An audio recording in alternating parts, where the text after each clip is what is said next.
Hi, welcome to the inaugural episode of The Witch and the Writer.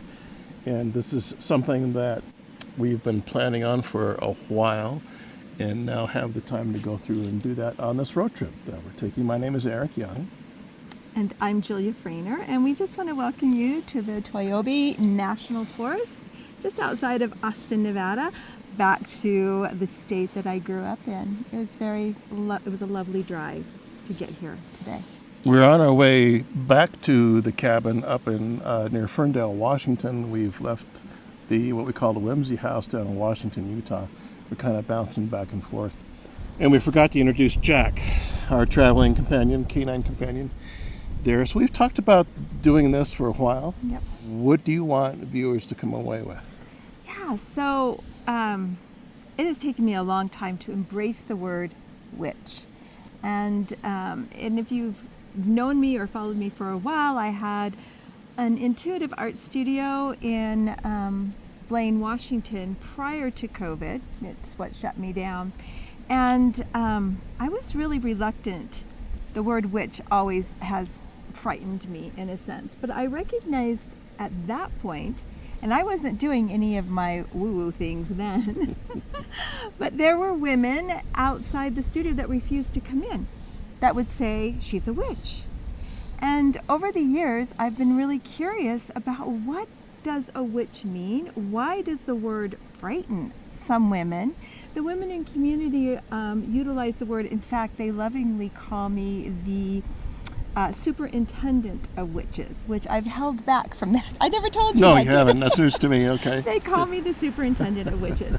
Anyways, we'll get into more about what a witch is, but what I want to say in this beginning is that it's really beautiful. Eric is the one who came up with the title of this. We both do some writing. I don't do nearly as much writing as he does. And I find a correlation between a witch, and writing. Alchemy is involved in both. There's spell casting in both. And I loved that he came up with the title and he put the witch first. There's something really potent and powerful about that. What was your intention behind all this? Well, because you are potent and powerful. So are you. I haven't been able to realize that until our interaction together.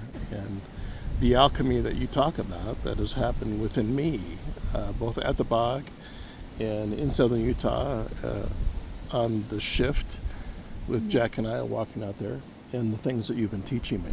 And as a writer, I do alchemize. I try to take peak experiences, and write them in a way that the reader will go through and probably not come as close as I did in the peak experience, but at least to come away with something, a little more human in that respect. So I'm a humanist.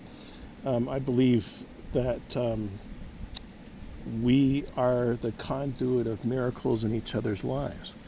And I came into this relationship with you, with Julia, with that in mind, with that really as a belief system, only to recognize that you are a conduit of miracles through your witchcraft, if I can call it that, to so many other women specifically. Our intent, I think, here coming together is, first off, to take her perspective and my perspective in relationships. Now, I'm a professor emeritus in relational communication. Julia comes from a more woo-woo side of relationships, and I don't mean to discount that at all, because that's not. I've seen it firsthand, and it has value. So what we're able to do is take that magical side and then my logical side and put them together in reaching out to other couples as far as relational communication is concerned, as far as conflict communication goes, endearing communication. The idea is how to get along better, how to build trust and amplify support for each other, that kind of thing. And I think we both have two very different perspectives that are very complementary to each other. Yes. Yes, so I come in with that woo-woo side, looking at my practice as a peer support, and my life experiences, my deep spiritual dives, studying, scripture and mythology and also the sky mystery. And so when we come into communication, I bring in the idea of where our Mercury is on our natal blueprint. So I kind of take in all of that, and it is beautiful that we're able to bring that together. It is magic.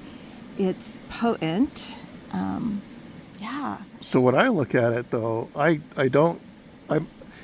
her language is new to me. Okay, so I'm learning there along the way. So what I'm bringing in is interpersonal relationship theory. So I'm looking at, while you're going, okay, are we in Mercury, or what are the influences that are enacted upon us in our communication? I'm going through and saying, okay, are we content or are we relational? And there's room for both of these trains of thought here, both of these paradigms in how we're communicating, and then also in how we can communicate this to you. Yes. And what's also really powerful that I think I bring in is that how do I work on myself to be better in relationship to myself? Because when I put myself first, then I am able to hold my own in a relationship. Yes. To be able to communicate in a relationship, and I'm able to look at my partner or my clients or my children or my grandchildren from a different lens. A lens that, and this is my big thing, that lets me lead with love. Because I've, not in a selfish way, but I've put myself first. And I honor the fact and embrace the word witch. And we'll talk more about that, leading with love. We'll do a whole episode just based on that alone. We'll break down a lot of different types of interpersonal theory, mixed then with the woo-woo theory that goes along with how we can get together. You might be wondering, so, why us? What's going on? And I'm here to tell you, I have 3 failed marriages under my belt. I've had 3 marriages too. And then I also lost my mind, and the first time that Julie and I got together, I left her. And in that rub alone, and in coming back together again, we have learned so much, not just about ourselves, but about the human condition and how we go through and communicate. And that's what we're basing the witch and the writer on. Yeah, and that's a new understanding of forgiveness. And again, who we are as individuals first. What we bring to the table. Yes. I think the word that you were looking for, we talked about this before, is self-full instead of selfish. Yes, that's you being right. self-full. And that's something I've had to come to terms with as well in this past 8 months, is realizing that I'm okay and that I actually have something I can bring into a relationship of value, because from the majority of my life, I've discounted that. So as we begin to wrap, I just want to invite you to look at the word witch. How does it feel to you? What conjures up within you? What is the definition of witch for you? And I think I'd like to talk about that maybe in our next episode. I think that'd be a good second episode to get into.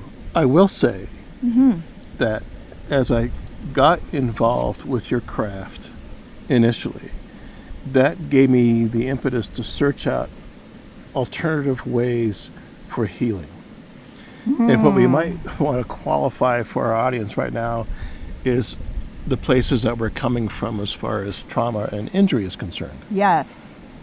Yes. So I am I'm in remission. I have a stage 4 mantle cell lymphoma, and have been through chemotherapy, and I'm coming around, and I'm feeling really good. But with that comes a very different way of looking at the passage of time and looking at relationships like this. You're coming from a position of trauma as well. Yes. Yes. I was run over by an 18-wheeler 29 years ago, and it resulted in the loss of both my legs above the knee. 9 years after that, my husband became ill and crossed over and died. And we all have trauma, right? And this isn't to measure trauma, but to give an understanding that we understand trauma. We've also had childhood wounds. I think it's really important, and it's important to recognize, so we go back to the selffulness, that even though I do healing modalities, my business is all about healing. I'm the way shower. We each are our own healers, right? What Eric's given me is the opportunity to heal deeper, and what I've offered him is an opportunity for him to heal deeper. You introduced me to those modalities, and then when I left you, I ended up with a cancer support group. And that cancer support group was using the same modalities, Ooh. like Reiki and meditation and other things, that for me, not that I doubted you, but it validated everything that you were teaching me. When I got into a new practice, I was like, wait a minute, I've heard all this before. So I'm here to tell you that there's power here, and there's healing here, and it's not something that, as you were saying, we're not going to heal you, we're not going to give you power, but I think what we can do is line out a pathway for you to find that. Absolutely. Is that agreeable? Agreeable. Okay. Yes. All right. That's what we do. Okay. Well, thanks for joining us here in the Toyobe National Forest outside of Austin, Nevada. And who knows where our next... Stop will be. So I guess is this a podcast that we're doing? Is it a vlog? We'll figure this out. And we'll put up a website and all that kind of stuff, and some support material with this as well. We just hope you join us along the way.